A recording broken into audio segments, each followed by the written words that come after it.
untuk film Devil on Top juga ini salah satu pengalaman yang baru buat aku, karena mungkin bisa dilihat karya-karya aku sebelumnya juga lebih banyak berkecimpung di mungkin remaja, SMA, dan ini pengalaman yang baru dengan lingkup yang baru juga gitu. Dan di sini kan menceritakan dunia kerja yang sebelumnya jarang banget aku dapetin untuk karakternya sendiri gitu. Jadi ini hal yang baru juga buat aku, dan aku pas pertama kali ditawarin juga gak mikir dua kali sih, karena menurut aku ini suatu yang challenging banget buat aku. Mungkin aku bisa banyak belajar juga di sini, dan ternyata pilihannya juga tepat gitu, karena bisa ketemu sama Cinta, bisa ngobrol banyak sama dia, dan ketemu sama orang-orang yang luar biasa juga di sini gitu. Tapi emang salah satu kendalanya emang buat aku masalah waktu sih, yang udah dibilang Cinta tadi. Emang beda banget sih, apalagi sekarang mungkin OTT lagi mulai berusaha untuk mengeluarkan karya-karyanya. Dan Disney Plus juga salah satu yang berusaha untuk membuat hal-hal yang baru juga gitu. Dan ini juga terjadi di aku, karena ini adalah salah satu film OTT pertama aku di karir aku gitu. Dan dengan waktu yang cukup singkat gitu proses pengerjaannya, karena emang untuk saat ini nggak bisa disamain gitu. Misalnya kayak di film bioskop atau di OTT sekarang masih berbeda gitu. Aku nggak tahu sih kedepannya bakal kayak gimana. Semoga bisa lebih baik lagi ke depannya gitu, karena kalau untuk sekarang emang dari segi budgeting, dari segi production value, atau mungkin dari segi proses selama pekerjaannya juga bisa dibilang sangat compact banget gitu. Dan itu yang harus kita maksimalin sebagai pemain gitu. Jadi lumayan ada hal yang harus kita usaha kerasnya di situ sih. Oke. Tapi mau bagaimanapun memang keadaan seperti ini ya, OTT memang opsi yang paling terbaik lah yang bisa diambil gitu kan, dan keadaan yang sekarang gitu kan. Iya, dan untuk teman-teman yang kurang familiar, kalau let's say 18 sampai 40 hari tergantung genre filmnya. Kalau OTT atau film-film buat streaming platforms yang sekarang lagi banyak dikerjakan, itu biasanya kita hanya dikasih waktu 7 sampai 10 hari. Makanya oleh karena itu secara pengambilan, secara struktur juga lebih simple. Tapi bukan berarti kita tidak bisa kreatif. Dan aku rasa kita tetap harus mengembangkan industri kreatif Indonesia ya, walaupun pandemi. Selama kita ngikutin protokol kesehatan, jangan sampai pembuatan film diberhentiin, karena penting sekali kita terus berkarya gitu. Betul sekali. Karena kalau film nggak produksi juga, saya nih orang-orang hamba-hamba yang ada di rumah nih kekurangan hiburan gitu kan. Jadi kita butuh film-film juga gitu, terutama yang baru gitu kan. Oke, cuman gini loh, ketika kalian ini sebuah tantangan baru gitu untuk masuk ke dalam environment perkantoran dan memerankan karakter yang mungkin bisa dibilang cukup baru lah gitu kan. Walaupun kalian punya mungkin pengalaman di luar sana gitu yang bisa kalian bawa ke sini. Nah, pada saat kalian melakukan proses produksinya itu dengan waktu yang bisa dibilang juga tidak terlalu banyak gitu, kalian ngambil ini nggak sih kayak referensi juga gitu dari karakter-karakter film lain mungkin untuk kemudian kalian bawa sini terus kalian kembangin sendiri gitu untuk jadi karakter kalian di film Devil on Top? Iya, kalau buat aku kayaknya gampang ya. Meryl Streep adalah aktris terbaik di dunia di mata aku, dan dia pernah memerankan karakter yang juga dia menjadi boss yang evil. Jadi, of course, she inspires me. Tapi di luar dari itu, sebenarnya kalau dari aku bener-bener waktu yang aku habiskan sama Angga untuk reading dan prepare itu benar-benar ngebantu aku sih untuk bisa melakukan setiap scene. Karena at the end of the day, walaupun banyak referensi di luar sana untuk bagaimana kita harus berani karakter kita, aku tetap ngerasa kita harus authentic. Kita tetap harus berusaha untuk original.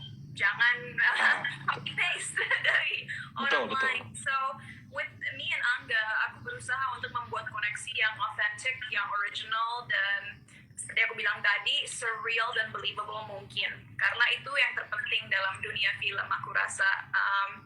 Film kan itu sebenarnya intinya adalah menunjukkan hubungan satu karakter dengan karakter lainnya.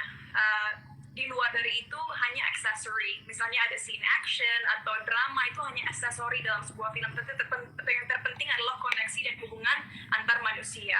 And that's what I think we accomplished. Dan akhirnya itu berhasil ya, membawa penonton jadi terbawa baper gitu kan sama acting kalian berdua gitu. Chemistry kalian berdua. Untungnya tuh bukan untung sih. Ya bersyukurnya sangat berhasil lah gitu. Karena kalau saya emang lihat kolom komentar tuh pasti pada rame, ada yang baper gitu kan, ada yang ngerasa, wah gila ini actingnya ternyata cocok. Karena jujur aja kan, mungkin ada gitu ya sebagian orang yang lihat, ini kan Cinta Laura namanya gede gitu, Angga Yunani juga namanya gede, ya pasti udah keren aja gitu. Tapi kan belum tentu dong, ketika misalnya dipadukan, apakah chemistry-nya benar-benar bisa dapet. Dan ternyata dibuktikan oleh Cinta dan Angga memang dapet banget gitu. Jadi bukan sebatas nama besar aja gitu, dan emang mereka membuktikan kapasitas dan kapabilitas mereka gitu. Mantap. Tapi gue pengen tahu loh, kan ketika bekerja sama Anggi Umbara ini, itu kan sebenarnya Bang Anggi itu termasuk salah satu director yang menurutku tuh selalu karyanya tuh ada unik gitu loh, unik dan keren-keren gitu kan. Nah ketika kalian masuk gitu untuk bekerja bersama Bang Anggi gitu, sejauh apa sih ruang eksplorasi kalian untuk di film ini gitu, untuk nge-explore karakter di film ini? Kalau ini pertama kali juga aku kerja sama Mas Anggi Umbara. Kalau dari segi cerita dan karakter masing-masing, untuk aku pribadi sih dia open banget sih untuk diskusi apapun gitu, dan nggak nggak mengharuskan kita untuk jadi siapa atau kayak gimana gitu. Dan aku senang banget karena kebetulan di sini juga dia yang tulis sendiri ceritanya, skenarionya, jadi kita benar-benar tahu apa yang ingin dia capai, dia mau ngapain dan kayak gimana ya. Kalau dari Cinta sendiri? Ya, I mean, Mas Anggi orangnya sih super cool ya. Yang aku suka dari dia adalah dia sangat open mendengarkan input dari aktor-aktor dan orang-orang di project film ini. Jadi waktu reading hari pertama banget pun, waktu aku dan Angga mempunyai pertanyaan soal scriptnya dan ada misalnya ada salah satu scene yang kita kurang nyaman, dia tuh sangat open mendengarkan opini kita dan sangat open untuk mengadjust supaya kita lebih nyaman mainnya. And I think that's so important. Dan ya, in other words, dia memberikan kita freedom yang bisa bilang lumayan besar untuk benar-benar memainkan karakter kita seperti apa yang kita bayangkan dalam pikiran kita gitu. Berarti benar-benar kayak kalian bebas banget lah ya untuk mengeksplor karakter di film ini ya. I guess so. Keren. Kok ngerasa pertanyaan itu ada layernya ya? Oh enggak, beneran enggak. Gue cuma pengen tahu aja gitu, karena biasanya kan gitu, untuk beberapa film yang lain yang pernah gue tahu sih gitu kan, ada kan tipikalnya mas saudara yang cukup ketat lah gitu loh sama para pemainnya gitu kan. Ya udah nih karakternya seperti ini, ya jangan terlalu jauh gitu. Jadi maksudnya ruang eksplorasi untuk si pemainnya pun nggak terlalu bebas gitu loh, kayak kepatok. Yang sebenarnya nggak masalah juga, cuman kan ketika, kalau menurut gue gitu ya, ketika si pemainnya punya ruang eksplorasi yang lebih luas, pasti bakal banyak hal-hal yang kayak pas kita nonton tuh kayak, wah ini nih gokil juga nih gitu kan, gokil juga. Dan ternyata pas kayak diwawancaranya gitu, itu emang gak ada di dalam skrip, itu emang gue ngerasa karakternya kayak bisa dibikin kayak gini loh modelannya, bla bla bla. Itu jadi hal yang menarik gitu. Gue sebenarnya coba penasarannya, apakah sama Bang Anggi gitu, karena kan ini juga dunia yang baru gitu, bukan dunia yang baru, pengalaman yang baru untuk kalian gitu, bermain di environment perkantoran gitu kan. Terus juga karakter kalian juga mungkin bisa bilang hal yang baru gitu. Tambah lagi ini sama Anggi Umbara yang notabene-nya kalau menurut gue adalah director yang selalu hadirin film-film yang gokil lah gitu, dan pasti punya keunikan tersendiri gitu di setiap filmnya gitu. Itu jadi kayak ciri khasnya Bang Anggi gitu kan. That's why gue kayak pengen tahu aja sebebas apa gitu loh ruang eksplorasi kalian. Nah, gue pengen beranjak juga tuh dari situ. Ini ada hal yang menarik gitu, ketika gue nge-scroll kayak kolom komentar di YouTube gitu kan, tentang trailernya Devil on Top gitu. Ada satu komen yang bilang kalau misalnya kayaknya Devil on Top ini lebih pas dijadiin seri nggak sih gitu dibandingin film. Nah, kalau misalnya menurut kalian gitu, si Devil on Top sendiri yang untuk film penuhnya, format filmnya penuhnya itu udah cukup mewakili nggak sih untuk keseluruhan cerita, atau emang nantinya bakal ada serinya nih gitu kira-kira?